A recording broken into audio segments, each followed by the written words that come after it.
Assalamualaikum warahmatullahi wabarakatuh. My name is Atierah Binti Mohd Sharim. I'm from class RSR 2433B.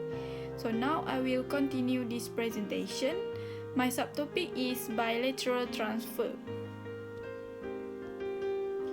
What is bilateral transfer?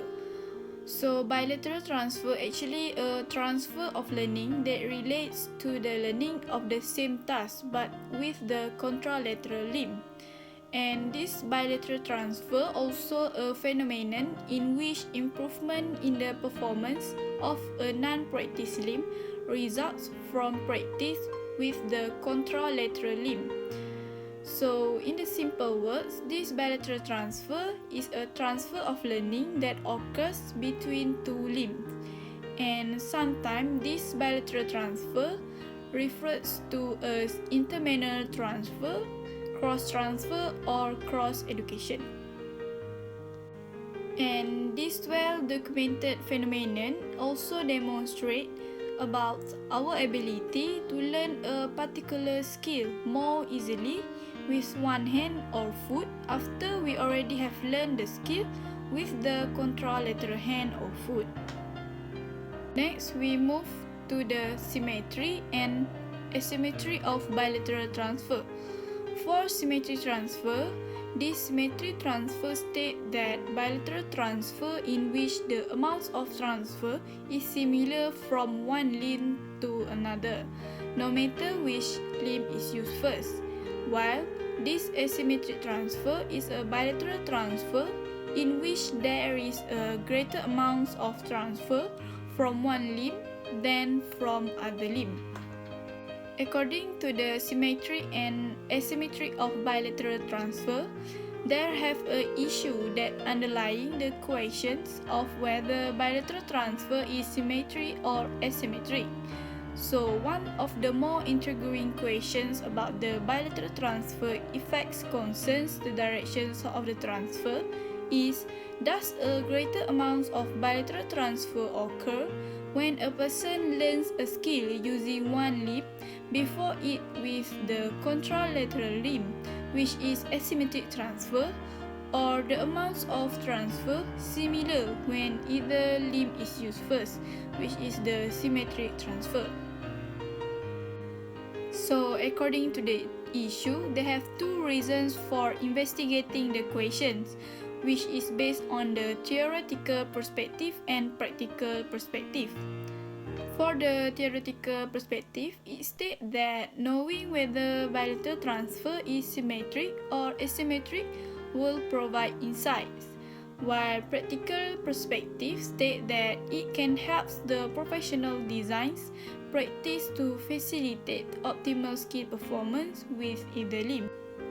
So, the generally accepted conclusion is bilateral transfer is typically asymmetry with the preferred to non-preferred transfer direction yielding greater than vice versa.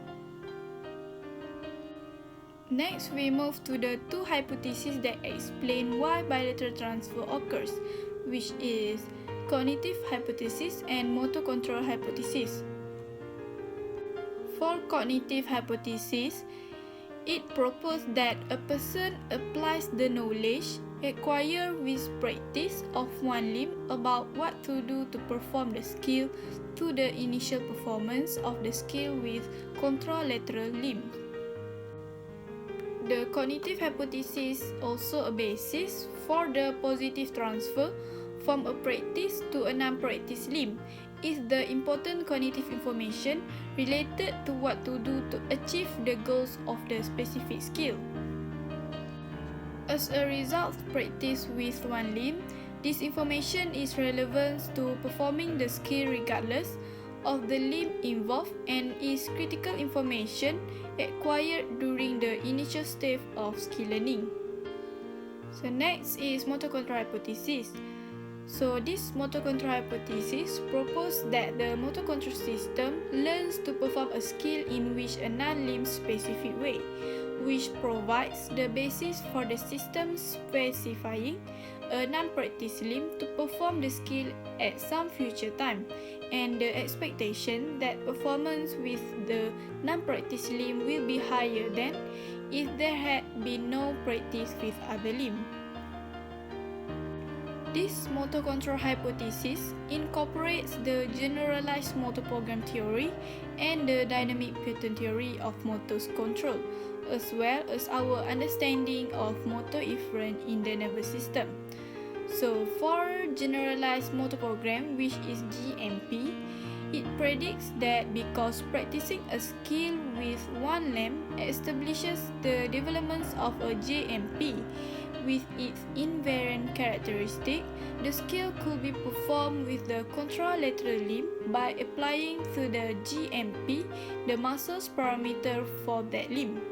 While the dynamic pattern theory is referring to the skill learning as effector independent, which means that when a motor skill is learned, coordination dynamics are learned without referring to the limb or limbs involved in practicing the skill.